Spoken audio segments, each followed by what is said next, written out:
जय श्री कृष्ण।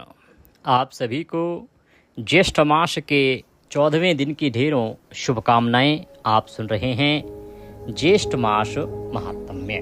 ज्येष्ठ मास महात्म्य में ये जो वृतांत आप श्रवण कर रहे हैं, ये भगवान शंकर के द्वारा माता पार्वती के निवेदन करने पर माँ पार्वती को सुनाया गया। यही वृतांत नारायण के अवतार वेद व्यास जी महाराज के द्वारा ग्रंथों में, पुराणों में लिखा गया और वहाँ से इसका श्रवण आप हमारे द्वारा कर रहे हैं।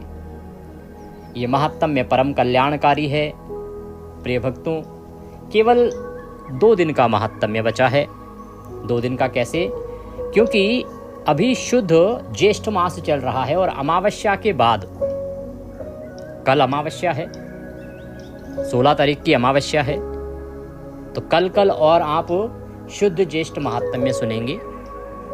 उसके बाद परसों 17 तारीख से आप पुरुषोत्तम मास महात्म्य श्रवण करना आरंभ करेंगे। ये बड़ा पेच है, लोगों को समझ नहीं आता। लोगों को लगता है कि अधिक मास आरंभ हो गया है। मेरे पास बहुत कॉल आ रहे हैं, पंडित जी अधिक मास तो शुरू हो गया है। अधिक मास का नियम है, मैंने बहुत पहले एक वीडियो डाला था शास्त्रीय नियम के आधार पर।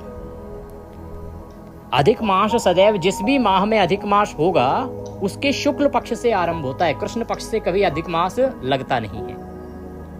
तो इसका नियम ऐसे होता है कि जो भी महीना 2 बार आने वाला है ना, तो वो पहले शुरू होता है तो शुद्ध वह मास होता है। जैसे अभी शुद्ध ज्येष्ठ चल रहा है कृष्ण पक्ष में, जैसे ही शुक्ल पक्ष आएगा अमावस्या के अगला दिन, उसके साथ ही अधिक ज्येष्ठ आरंभ हो जाएगा। और ये अधिक ज्येष्ठ आगे 30 दिन तक रहेगा। सामान्य महीनों में और अधिक मास में अंतर ये होता है कि सामान्य जो महीने होते हैं ना, उनकी शुरुआत होती है कृष्ण पक्ष से, पूर्णिमा के अगले दिन से, और जो अधिक मास होता है उसकी शुरुआत होती है शुक्ल पक्ष से, अर्थात अमावस्या के अगले दिन से। तो अमावस्या का अगला दिन जो प्रतिपदा है 17 तारीख की, वहां से पुरुषोत्तम मास शुरू होगा। 30 दिन तक रहेगा और 15 जून तक चलेगा। तो हम पुरुषोत्तम मास आरंभ करेंगे और इस बीच में ये जो शुद्ध ज्येष्ठ महात्म्य है यह रुक जाएगा। जब शुद्ध ज्येष्ठ के आखिरी 15 दिन आएंगे, अधिक मास समाप्त होने के बाद 15 जून के बाद फिर से जेठ आएगा, उसमें ये बाकी के अध्याय उसके बाद आपको श्रवण करने को मिलेंगे। तो बीच में अभी अधिक मास पुरुषोत्तम मास आने वाला है। तो आज और कल 2 दिन आप ये शुद्ध ज्येष्ठ महात्म्य सुनेंगे, तदुपरांत पुरुषोत्तम मास महात्म्य आपका श्रवण करना है। वो बड़ा परम कल्याणकारी है। ज्येष्ठ मास महात्म्य, कार्तिक मास महात्म्य, वैशाख मास सुना होगा आपने, जिसको कहा गया कि सर्वाधिक पुण्य देने वाला है। कार्तिक से 1100 करोड़ गुना अधिक पुण्य वैशाख का था, लेकिन ये सब उसके सामने कुछ भी नहीं है।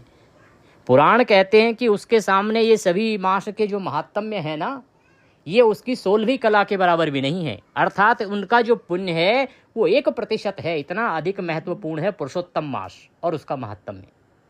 पुरुषोत्तम मास के व्रत, पुरुषोत्तम मास महात्म्य, पुरुषोत्तम मास में दीपदान की महिमा मैंने आज अपलोड किया आपके लिए। ओहो, शास्त्रों में भरी पड़ी है जानकारी, इतनी अद्भुत महिमा है। अगर आपने सुन लिया तो आप दीपदान किए बिना रह नहीं पाएंगे, और आपको रहना भी नहीं चाहिए। अवश्य रूप से दीपदान करना चाहिए। लोग बड़े उपाय करते हैं इच्छाओं की पूर्ति के लिए, इससे बड़ा कोई उपाय नहीं है। भगवान स्वयं कहते हैं कि यदि कोई पुरुषोत्तम मास में उनके निमित्त दीपदान करता है तो निर्धन को धन मिलता है, निसंतान को संतान मिलती है, जिसका विवाह नहीं हुआ उसको स्त्री मिलती है, या जिस कन्या का विवाह नहीं हुआ उसे योग्य वर मिलता है। जो इच्छा है मनुष्य की वह इच्छा पूरी हो जाती है। ये इच्छा पूर्ति का उपाय है। आप पुरुषोत्तम मास में दीपदान कीजिए, कल्याण ही कल्याण है। पुरुषोत्तम मास के विषय में मैंने अलग से भी बहुत जानकारियां दी हैं।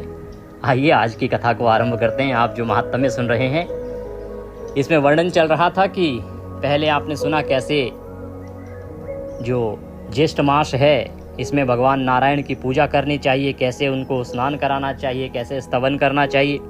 तदुपरांत वर्णन आया कि क्या इसकी महिमा है, कहाँ तीर्थ यात्रा करनी चाहिए, कब जाना चाहिए, उसके नियम क्या हैं। राजा भोज का वृतांत आया। राजा भोज के पिछले 7 जन्मों का वृतांत आपने श्रवण किया।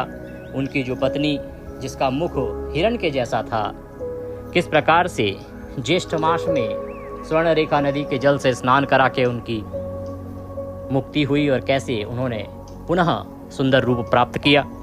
इन सभी वृतांतों को आपने अभी तक सुना।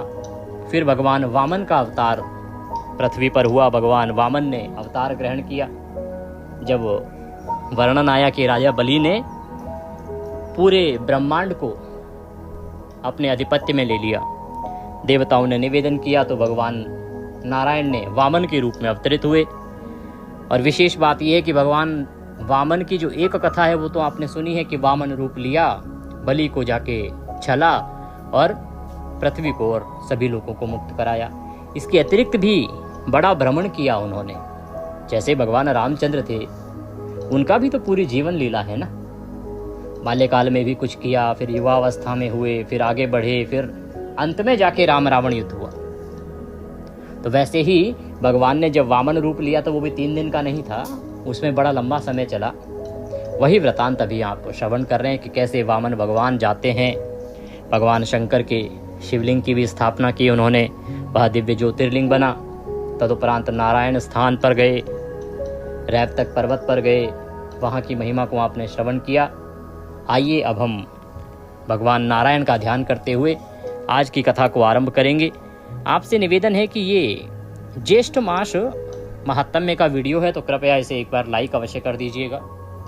परमेश्वर वासुदेव की कृपा प्राप्त करने के लिए कमेंट बॉक्स में अवश्य लिखिएगा जय श्री हरि या ओम नमो भगवते वासुदेवाय। आप देख रहे हैं देवभूमि ज्योतिष संस्थान का प्रतिष्ठित यूट्यूब चैनल देवभूमि धार्मिक। अगर आप चैनल पर नए हैं तो सब्सक्राइब करते जाइएगा, क्योंकि ये एक प्रतिष्ठित ज्योतिष संस्थान का चैनल है और यहाँ पर हम जो भी जानकारी प्रदान करते हैं वह ज्योतिष शास्त्र और पंचांग पर आधारित होती है। आपको शुद्ध जानकारियाँ प्रदान करते हैं, महात्म्य कथा श्रवण कराते हैं।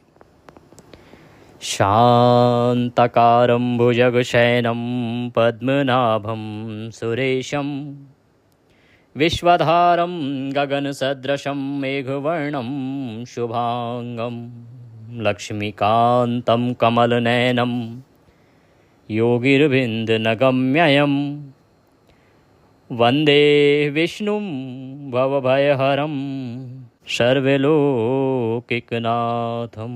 बोले विष्णु भगवान की जय। गुरुर्ब्रह्मा गुरुर्विष्णु गुरुर्देव महेश्वरः गुरुर्साक्षात् परब्रह्म तस्मै श्री गुरुवे नमः। बोलिए परम पूज्य गुरुदेव महाराज की जय। या देवी सर्वभूतेषु मां सरस्वती रूपेण संस्थिता नमस्तस्यै नमस्तस्यै नमस्तस्यै नमो नमः। बोलिए सरस्वती महारानी की जय। बोलिए प्रथम पूज्य गणेश जी महाराज की जय। बोलिए ज्येष्ठ मास महात्म्य की जय। बोलिए ज्येष्ठ मास की जय। आप सभी श्रोतागण को, आप सभी दर्शकों को मेरा नमस्कार। आइए आज की कथा आरंभ करते हैं। तो देवऋषि नारद जो हैं वो विचार कर रहे थे कि बलि के राजमहल में पहुंचा जाए। उधर राजमहल में बलि की सभा लगी है, सभी सभा में बैठे हैं।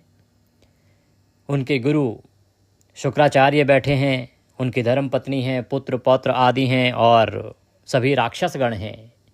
राक्षस वहाँ पर बखान कर रहे हैं कि कैसे कैसे देवताओं ने उनके साथ छल किया। वो बात कर रहे हैं कि कैसे अमृत मंथन हुआ, वहाँ से जब अमृत निकला तो नारायण ने, हरि ने कैसे उनके साथ छल किया और अमृत पान जो है केवल देवताओं को कराया। राजा बलि को कहते हैं कि हमारे साथ सदा छल हुआ है। जो जो निकला मंथन से, चाहे वो लक्ष्मी थी तो वो हरि ने अपने पास रख ली, कौस्तुभ मणि हरि ने अपने पास रख ली, ऐरावत निकला इंद्र ने वहाँ रख लिया। जो जो दिव्य वस्तुएं वहाँ से निकली वो सब की सब देवताओं ने रख ली। महाराज, हरि ने सदा हमारे साथ छल ही किया है। हरि ने कहा कि ये जो स्त्री निकली है इसके पीछे ना भागो, जिसको ये वर चुनेगी, जिसके गले में वर माला डालेगी वह उसका पति होगा। और प्रभु स्वयं उस महिला को आकर्षित किया हरि ने, और उस महिला ने हरि के गले में माला डाल दी। ये तो हम राक्षसों का अपमान था। केवल भगवान शिव जो 3 नेत्रों वाले हैं वही तटस्थ हैं, शांत हैं। वे गौरी के पति किसी अन्य स्त्री को नहीं देखते, बल्कि हमेशा ध्यान में लीन रहते हैं। कहते हैं कि आदित्य को छोड़ दो जो कमल के आकार में व्यवस्थित सेना है, और इसी प्रकार अग्नि को भी छोड़ दो जो जलने के स्वभाव की है। हवा गुनगुनाती है अर्थात स्थिर नहीं है। वह चली गई क्योंकि उसने कहा वरुण मेरे पिता हैं। मुझे देवेंद्र पसंद नहीं है क्योंकि वह पौलोमी के चेहरे की ओर आकर्षित होते हैं, और विवस्वान के पुत्र यम जो हत्याएं करते हैं, प्राणियों को बांधते हैं, उनके टुकड़े करते हैं, चीर फाड़ करते हैं, दंड देते हैं, घसीटते हैं, उनका रूप जो है वो सौम्य नहीं है।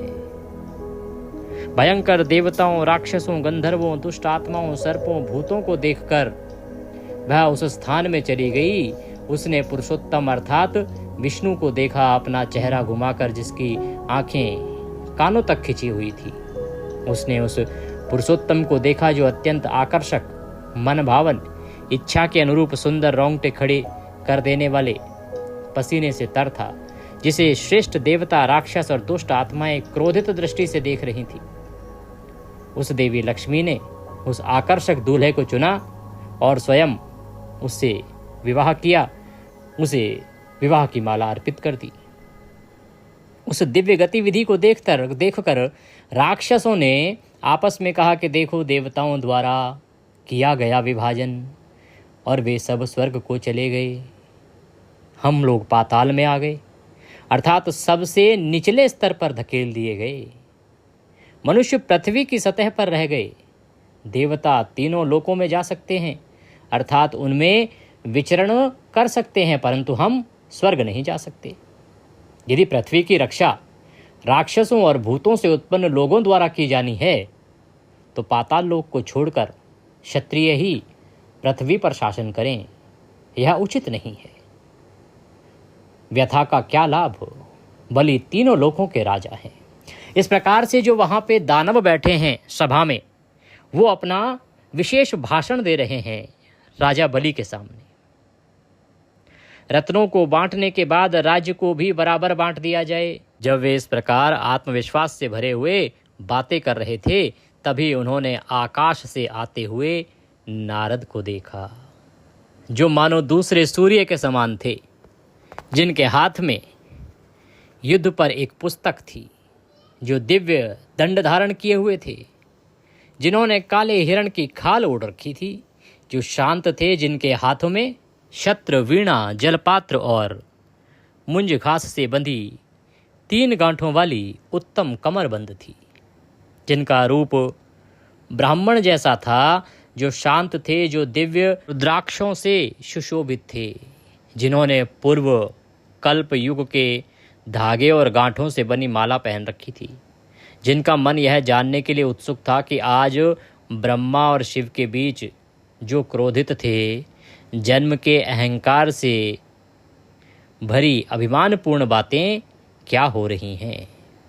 तो नारद को आते देख सब लोग चकित रह गए। हे प्रभु, मुझ पर कृपा कीजिए, मेरे घर आइए। जिसके घर आप आए हैं मैं धन्य हूँ, मुझे धार्मिक पुण्य प्राप्त हुआ है। आपके आने से मुझे पुण्य की प्राप्ति हुई है। इस प्रकार से बलि द्वारा संबोधित किए जाने पर ब्राह्मण नारद राक्षस बलि के निवास में प्रवेश कर गए। ब्राह्मण को आसन दिया गया, पैर धोने के लिए जल और आदरपूर्वक भेंट देकर उनका सम्मान किया गया। सभी देवता और राक्षस एक साथ बलि के निवास में प्रवेश कर गए। बलि के साथ शुक्र भी थे। बलि ने नारद से कहा कि यह मेरा राज्य है देवऋषि, यह मेरी धर्मपत्नी हैं, ये मेरे पुत्र हैं और मैं बलि हूँ। आप बताइए कि आपका किस काम से आगमन हुआ है। दान मेरा पहला व्रत है, तो नारद जी ने कहा, जो ब्राह्मण भक्ति से प्रसन्न होते हैं वे पृथ्वी पर देवता समान हैं। जो उपासक की क्षमता के अनुसार पूजे जाते हैं फिर भी अधिक की मांग करते हैं, वे नीच हैं। यहां ब्राह्मणों को ध्यान देने की आवश्यकता है। देवऋषि नारद कहते हैं कि ब्राह्मण वही श्रेष्ठ है जो भक्ति से प्रसन्न हो जाए, अर्थात जो उनकी पूजा कर रहा है। यह ध्यान देने वाली बात है कि प्राचीन समय में जैसे भगवान की पूजा की जाती है वैसे ही ब्राह्मणों की पूजा की जाती थी। केवल प्रतिमाएं नहीं हुआ करती थी, परंतु ब्राह्मण का आदर और सम्मान उसी प्रकार से किया जाता था, भक्ति भाव उसी प्रकार से रखा जाता था। तो नारद जी जो है उसी की बात कर रहे हैं कि जो ब्राह्मण केवल सामने वाले की भक्ति, उसके प्रेम और उसके सत्कार से प्रसन्न हो जाए वही देवता के समान है, क्योंकि देवता ही आपके प्रेम से प्रसन्न होते हैं, धन की लालसा उनको नहीं होती। परंतु जो ब्राह्मण उपासक की क्षमता के अनुसार पूजे जाते हैं फिर भी अधिक की मांग रखते हैं, वे नीच हैं।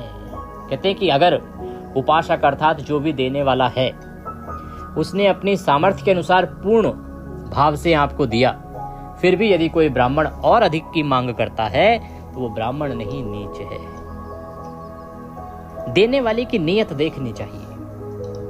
यदि कोई अपनी सामर्थ्य के अनुसार उत्तम दे रहा है तो उसे स्वीकार कर लेना चाहिए और अधिक की मांग करके अपने आप को नीचे नहीं गिराना चाहिए और सामने वाले का भी अपमान नहीं करना चाहिए। ये ब्राह्मणों को समझने की बड़ी आवश्यकता है। हमारे पास बड़े ऐसे वृतांत आते हैं जिसमें कोई कहता है पंडित जी ऐसा हुआ था, हमारे यहाँ हमने उनको बुलाया था, हमने ये दिया था, फिर वो कहते हैं नहीं हमें तो ये और चाहिए। तो इस प्रकार से जो दाता है उसे अपनी हैसियत देखनी चाहिए कि उसको भगवान ने क्या दिया है, उसके अनुसार वो दान करे।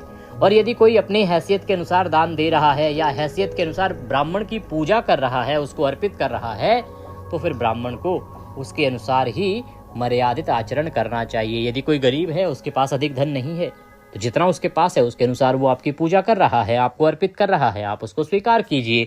ये आपका कर्तव्य बनता है, ब्राह्मण का कर्तव्य है। ये ब्राह्मण का कर्तव्य केवल ये नहीं है कि धन उपार्जन के लिए ही पूजा पाठ कराई जाए। ब्राह्मण का कर्तव्य है कि यजमान के यहाँ पे पूजा पाठ कराई जाए। वो कितनी दक्षिणा मिलेगी, कितना धन मिलेगा, कितनी संपत्ति मिलेगी, ये इस पर निर्भर करता है कि आपका यजमान कितना सामर्थ्यवान है। पर इनका अभिप्राय बिल्कुल भी ये नहीं हो सकता कि यदि कोई निर्धन है तो उसके यहाँ पूजा ही ना कराई जाए, क्योंकि पूजा पाठ करने का और कराने का उसको भी उतना ही अधिकार है। तो नारद जी कहते हैं कि जो भक्ति से प्रसन्न होता हो वह ब्राह्मण श्रेष्ठ है। हे राक्षसराज, मैं जिसकी आपने पूजा की है मैं अत्यंत प्रसन्न हूँ। मुझे धन दौलत से कोई लगाव नहीं है, इसलिए मैं आपके राज्य, बलिदानों, उपहारों और प्रतिज्ञाओं से प्रसन्न हूँ। हे बलि, मुझे लगता है देवताओं ने तुम्हारे साथ कुछ अन्याय किया है। देवताओं के राजा इंद्र, यद्यपि हम उनकी पूजा करते हैं फिर भी प्रसन्न नहीं है। पृथ्वी पर तुम्हारे राज्य को सभी देवता सहन नहीं करते। देवताओं के साथ तुम्हारे युद्ध में वह इंद्र मेरे लिए कष्टदायी बन गया। वह क्षत्रिय जो कवच धारण करके अपनी सेना को शत्रु के देश में ले जाता है, विजयी होता है, उसका राज्य बलवान होता है। मुझे पता चला है कि उसका राज्य नष्ट हो गया है, यह जानकर जो उचित हो वह शीघ्र करो। तो बाली ने कहा, हे महानुभाव, मुझे उन गुणों के बारे में बताइए जिनके कारण राजा अपने राज्य पर शासन करता है। मुझे उस व्यक्ति के बारे में बताइए जो योग्य है, क्योंकि उपहार योग्य व्यक्ति को दिया जाना चाहिए। जब देवऋषि नारद इस प्रकार की बातें कर रहे हैं तो बलि कहते हैं कि प्रभु, अब मुझे उन गुणों के बारे में बताएं कि एक अच्छा शासक कौन होता है, एक शासक को कैसे गुण धारण करने चाहिए, और वह व्यक्ति कैसा होना चाहिए जिसको दान दिया जाए। नारद कहते हैं कि 36 गुणों से संपन्न एक राजा राज्य पर शासन करता है, वह राज्य का अधिकार प्राप्त करता है। सुनो बलि, मैं इसके बारे में बताऊंगा, अर्थात कि वह इसे कैसे प्राप्त करता है। तो नारद जी यहाँ पर 36 गुण बता रहे हैं उस राजा के जो अपने राज्य पर शासन करता है। कहते हैं कि कठोर ना होते हुए उसे अपने कर्तव्यों का पालन करना चाहिए, उसे नास्तिक से मित्रता त्याग देनी चाहिए, दुष्ट ना होते हुए उसे धन की प्राप्ति का प्रयास करना चाहिए, अहंकारी न होते हुए उसे यौन सुखों में लिप्त होना चाहिए, कंजूसी किए बिना उसे मन भावन बातें बोलनी चाहिए, साहसी होते हुए भी उसे घमंड नहीं करना चाहिए। कहते हैं कि कठोरता अच्छा है, परंतु कर्तव्यों का पालन जो है कठोरता से नहीं होता।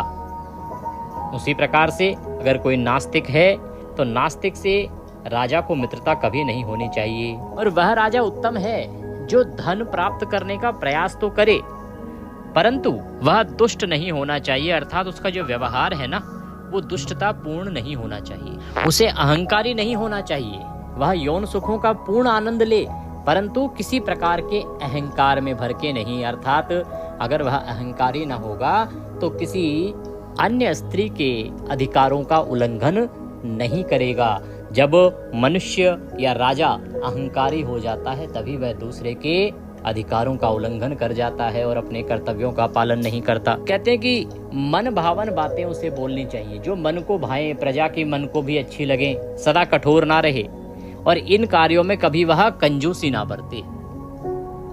साहसी होते हुए भी उसे घमंड नहीं होना चाहिए, उसके अंदर साहस खूब होना चाहिए, हिम्मत होनी चाहिए, परंतु इसका अभिप्राय ये बिल्कुल भी नहीं कि वह घमंडी हो जाए। उसे उदार होना चाहिए, उसे निडर होना चाहिए, उसे क्रूर नहीं होना चाहिए। कहते हैं उदारता अच्छा गुण है, उसे निडर होना चाहिए, निडरता एक अच्छा गुण है, किसी से डरना नहीं चाहिए, परंतु क्रूरता नहीं आनी चाहिए। उसे अधर्मी लोगों से नहीं मिलना चाहिए, केवल उनसे मिले जो धार्मिक हैं, जो सदकर्म करते हैं। अधर्मी जो लोग हैं उनसे राजा को सदा दूरी बना के रखनी चाहिए। अच्छा राजा वह है, उसे अपने रिश्तेदारों से लड़ना नहीं चाहिए, उसे विश्वासियों के विरुद्ध जासूस नहीं लगाने चाहिए। कहते हैं कि अच्छा राजा वो है कि अपने जो विश्वास पात्र लोग हैं उन पर विश्वास करे। अकारण शंका करना, शक करना, ये आपके राज्य के पतन के कारण होते हैं। आपको अपने विश्वास पात्रों पर विश्वास करते हुए ही रहना चाहिए, उनकी जासूसी नहीं करानी चाहिए, क्योंकि यदि विश्वास पात्रों की जासूसी कराएंगे और उन्हें पता लगेगा तो उनका जो हृदय है वह दुखी होगा और जो विश्वास पात्र है वह आपका विश्वास पात्र अब नहीं रहेगा। किसी का दिल जब दुखता है तो वह सब कुछ छोड़ देता है। उसे बिना किसी उत्पीड़न के कार्य को करना चाहिए। कहते हैं कि विपत्तियों में उसे धन दौलत की बात नहीं करनी चाहिए। जब कभी आपत्ति काल हो, देश पर कभी संकट हो, तो उस समय उसे धन दौलत के विषय में विचार नहीं करना चाहिए, केवल देश को प्रथम रखना चाहिए, जनता को प्रथम रखना चाहिए और अपने नागरिकों की सुरक्षा के विषय में ही उसकी प्रमुख चिंता होनी चाहिए। उसे अपने गुणों का बखान दूसरों को करना चाहिए, उसे नेक लोगों से कुछ नहीं लेना चाहिए और उसे बुरे आदमी की शरण नहीं लेनी चाहिए। कहते हैं कि जो भले लोग हैं ना, उनसे उसे अनावश्यक कर वसूल नहीं करना चाहिए और यदि कोई बुरा आदमी हो तो उसकी शरण उस राजा को भूल के भी नहीं लेनी चाहिए, क्योंकि अगर राजा बुरे आदमी की शरण में जाएगा तो निश्चित रूप से वह बुरा आदमी उसके राज्य को हड़प जाएगा। हे राजन, उसे उचित जांच पड़ताल के बिना दंड नहीं देना चाहिए। राजा बलि, दंड देना राजा का कार्य तो है, परंतु दंड देते समय उसे ये ध्यान रखना चाहिए कि जिसे दंड दे रहा है क्या वह अपराधी है या नहीं। दंड देना एक बहुत बड़ा कार्य है, यह कोई साधारण कार्य नहीं है। जब आप किसी को दंडित कर रहे हैं तो पहले ये निर्धारित कर लीजिए, ये सुनिश्चित कीजिए कि उसने अपराध किया भी है या नहीं। उचित जांच पड़ताल कीजिए। अगर उचित जांच पड़ताल किए बिना ही आप एक तरफा दंड दे देते हैं तो वह राजा अधिक दिन तक अपनी गद्दी पर टिक नहीं पाता। उसे वकील का खुलासा नहीं करना चाहिए, अर्थात जो उसके पास जानकारी लेके आ रहा है वो कौन है, कहाँ से जानकारी जुटा रहा है, इसके विषय में किसी को कभी नहीं बताना चाहिए। उसे लालचियों को कुछ नहीं देना चाहिए। उसे गलत काम करने वालों पर भरोसा नहीं करना चाहिए। नारद कहते हैं कि राजन, उसे अपने रिश्तेदारों के साथ अपनी पत्नी की अच्छी तरह रक्षा करनी चाहिए। उसे दूसरे दयालु राजा की भी रक्षा करनी चाहिए। उसे स्त्रियों के साथ अत्यधिक यौन संबंध नहीं बनाने चाहिए। उसे शुद्ध भोजन करना चाहिए, ना कि हानिकारक भोजन। कहते हैं कि यदि जो दूसरा राजा है जो आपकी शरण में है, उस राजा की रक्षा करना इस राजा का परम कर्तव्य है। उसे उस अधीन राजा की रक्षा करनी चाहिए। अपनी भार्या से प्रेम करना उत्तम गुण है, परंतु सदैव यौन कार्यों में लगे रहना अपने राज्य को पतन की ओर ले जाने के जैसा है। आहार आपका शुद्ध होना चाहिए। अगर आपका आहार शुद्ध नहीं होगा, भोजन शुद्ध नहीं होगा, तो राजन आपका जो ये स्वास्थ्य है ये बिगड़ जाएगा और आप अधिक समय तक गद्दी पर रह ही नहीं पाएंगे। कहते हैं कि एक अच्छे राजा को किसी बात को गुप्त नहीं रखना चाहिए और आदरणीय लोगों का आदर करना चाहिए। उसे अपने गुरु की सेवा छल कपट के बिना करनी चाहिए। उसे किसी देवता की पूजा छल कपट से नहीं करनी चाहिए। उसे ऐसी यश की कामना करनी चाहिए जो तुच्छ ना हो। उसे अपने स्वामी की प्रेम पूर्वक सेवा करनी चाहिए। उसे परिश्रमी होना चाहिए और समय का महत्व जानना चाहिए। उसे हमेशा मृदुभाषी होना चाहिए। किसी व्यक्ति का पक्ष लेते हुए भी उसे तिरस्कार नहीं करना चाहिए। उसे ब्राह्मण पर प्रहार नहीं करना चाहिए। शत्रुओं पर प्रहार करते समय उन्हें छोड़ना नहीं चाहिए। उसे अचानक क्रोधित नहीं होना चाहिए। उसे नुकसान पहुंचाने वालों के प्रति नरम नहीं होना चाहिए। कहते हैं कि राजा जो है उसको कुछ समय पर सख्त निर्णय लेने की आवश्यकता होती है।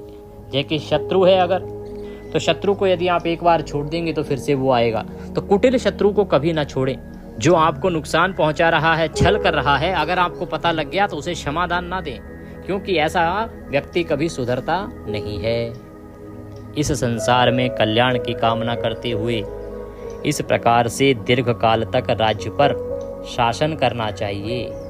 तपस्या, आत्म अध्ययन, दान, तीर्थ स्थलों की यात्रा और आश्रम में निवास गहन एवं सारगर्भित ध्यान के द्वारा प्राप्त आत्म साक्षात्कार के 16वें अंश के भी योग्य नहीं है। सांसारिक जीवन से व्याकुल होकर आपको ब्राह्मणों का आदर करना चाहिए। बोले विष्णु भगवान की जय। इसी के साथ हम यहाँ पर विराम देंगे। यहाँ देवऋषि नारद जो हैं राजा बलि को राज्य के पाठ के विषय में बता रहे हैं कि राजपाठ कैसे चलाया जाना चाहिए, राजा के क्या कर्तव्य होने चाहिए। जब नारद जी पहुँचे हैं राजा बलि के महल में, तो राजा बलि ने निवेदन किया कि ऋषिवर मुझे बताइए। तो नारद जी जो हैं सारा वृतांत उन्हें सुना रहे हैं। इससे आगे का वृतांत कल आएगा। कल राजा बलि का राजपाठ वैभव सब मिट जाएगा, क्योंकि भगवान नारायण जब आपको समाप्त करना चाहते हैं तो आपको कौन बचा सकता है। तो कल हमारा ज्येष्ठ मास महात्म्य में अभी के लिए अंतिम दिन होगा।